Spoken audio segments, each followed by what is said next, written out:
अरे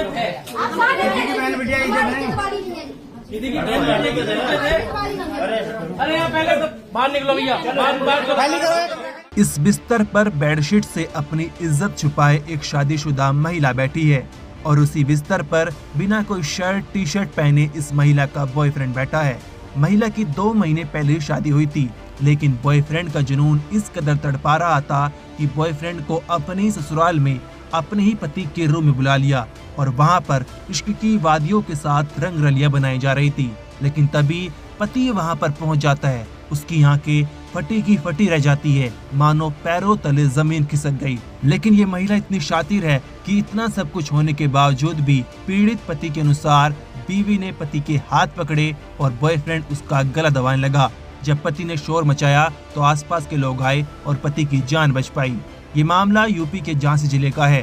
पीड़ित पति का कहना है कि 24 जून को हिंदू रीति रिवाज के अनुसार मध्य प्रदेश के भांडेर की रहने वाली लड़की से उसकी शादी हुई थी। पति का आरोप है कि उसकी बीवी शादी के 2-3 हफ्ते के बाद से ही नींद की दवा देने लगी ताकि पति रात में सो जाए और वो अपने प्रेमी से आराम से बात कर सके।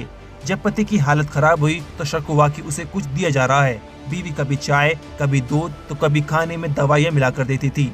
मेरे साथ ये हुआ, मेरी शादी 24 जून को हुई थी, तो उसके बाद 2-3 हफ्ते बाद से वो मुझे नींद की गोली देने लगी थी प्रेमी से बात करने के लिए। तो मुझे थोड़ा घबराहट और नींद आने लगी, चक्कर वगैरह आने लगे। तो मुझे लगा कि नींद की गोली है या कुछ मतलब ऐसा पदार्थ है, मतलब जहरीला या कुछ। तो वो मतलब चाय में देती थी, कभी कभी दूध में। और फिर क्या हुआ? कल ये हुआ कि 19 तारीख को इसका प्रेमी आया होगा। तो मुझे मोहल्ले वालों ने बताया कोई लड़का आया होगा। तो मैंने इनसे पूछा कि कोई आया था अपने क्या? बोली नहीं, कोई नहीं आया था। चलो ठीक है। फिर उसके बाद 23 अगस्त को लड़का आया। तो हमें मोहल्ले से फोन गया कि भैया तुम्हारे यहाँ काफी टाइम तक पहले तुम्हारे दरवाजे पे लड़का घूमता रहा, फिर वो तुम्हारे घर में घुस गया। कुछ ऐसा तो नहीं है कोई हो और बहू बेटिया आपकी अकेली है? तो मैंने कहा मैं अभी आ रहा हूँ। तो मैं पहुंचा घर पे, मैंने गेट खोले तो ये दोनों विदाउट कपड़ों में बिल्कुल वैसे लेटे पाए गए। तो उसके बाद हमने देखा तो वो दौड़ के आया और मेरा गला पकड़ा और मुंह बंद किया। और मेरी जो पत्नी थी उसने मेरे हाथ पकड़े तो गला दबाने लगा वो। तो हम चिल्ला पड़े एकदम। तो मोहल्ले वालों ने सोचा कि ये लड़का छोटू अभी आया और एकदम चिल्ला क्यों पड़ा। तो सब मोहल्ले के भी आए। तो मेरी जान को बहुत ज्यादा खतरा है आज। पकड़ लिया आपने? हाँ, उसको पकड़ लिया, पुलिस को बुलाया, पुलिस आई तत्काल। पुलिस ने भी देखा उसे उसी अवस्था में है।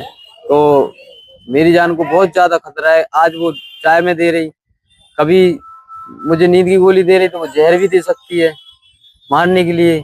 और कल की डेट में मैं 23 तारीख में मैं अपनी जान से बहुत बचा हूँ। अगर मोहल्ले वाले नहीं सुनते मेरी आवाज तो मैं वहीं मरा हुआ मिलता मेरे घर वालों को, मेरी लाश मिलती। पुलिस ने क्या कार्रवाई? पुलिस ने कोई कार्रवाई नहीं की। चिरगांव थाने में मेरे मोहल्ले के कस्बा इंचार्ज हैं अंकित त्यागी जी, उनने कोई सुनवाई नहीं की। उल्टा मुझे डांट रहे हैं, मुझे धमका रहे हैं कि तुम पे उल्टा केस कर देंगे, काफी बातें कर रहे हैं। तो आजकल क्या चाहते हैं वो लोग? कंप्रोमाइज कर लो? हाँ, कंप्रोमाइज कर लो। आप करना चाहते हैं कंप्रोमाइज? मैं कंप्रोमाइज इसलिए नहीं करना चाहता हूँ कि आज वो नींद की गोली दे रही, कल मुझे जहर देगी। अभी चल रहा है यहाँ पे कि कोई ड्रम में, कोई कमरे में बंद मर गया, कोई कुछ।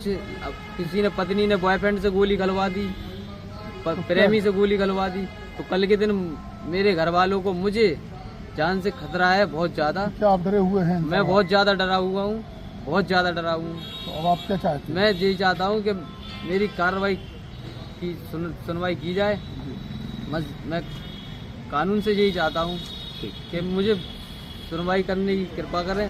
अब इस मामले में मोंड पुलिस के क्षेत्र अधिकारी का कहना है कि जानकारी होने पर पुलिस मौके पर पहुंची थी, प्रार्थना पत्र मिला है, मामले की जांच की जा रही है, जांच के बाद आगे कार्रवाई की जाएगी। ब्यूरो रिपोर्ट, क्राइम तक।